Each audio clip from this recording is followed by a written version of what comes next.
Les marcheurs blancs, aussi appelés les autres dans les livres de George Martin, sont l'une des menaces les plus anciennes et les plus mystérieuses de Westeros.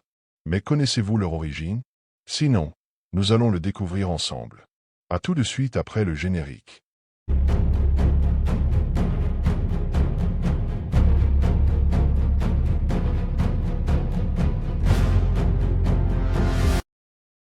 Cette vidéo est sponsorisée par Bookinova, le premier site de prestation de services aux auteurs, où des services comme la mise en page, la correction et autres sont proposés à des tarifs exceptionnels.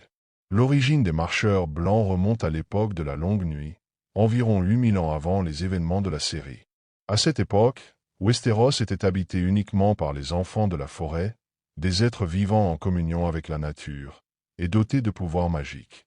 Mais un jour, les premiers hommes débarquèrent sur le continent et se mirent à détruire les forêts sacrées, menaçant ainsi la survie des enfants de la forêt. Une guerre éclata alors entre les deux peuples, et pour assurer sa victoire, les enfants de la forêt cherchèrent une arme magique capable de repousser ces envahisseurs. Grâce à des rituels puissants et oubliés, ils capturèrent un homme et le transformèrent en marcheur blanc, en lui enfonçant un morceau de véret dragon dans le cœur. Cet homme devint le roi de la nuit, un être glacé, immortel, doté de pouvoirs redoutables. Mais la créature ainsi créée échappa à ses créateurs. Au lieu de combattre les premiers hommes, les marcheurs blancs devinrent une menace pour toute vie. Accompagnés de leurs morts vivants, ils déclenchèrent la longue nuit, une période d'hiver éternel et de ténèbres, durant laquelle des milliers de personnes moururent. Les enfants de la forêt et les premiers hommes durent s'unir afin de lutter contre les marcheurs blancs. Ensemble, ils bâtirent le mur, une gigantesque barrière de glace et de magie, afin de les contenir. La garde de nuit fut fondée pour surveiller cette frontière et empêcher leur retour.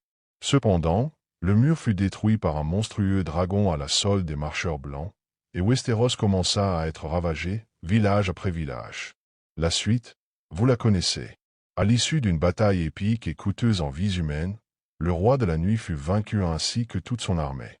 En conclusion, l'origine des marcheurs blancs est liée à l'avènement des premiers hommes à Westeros, et de leur affrontement contre les enfants de la forêt, qui découle de la maltraitance causée à ces derniers.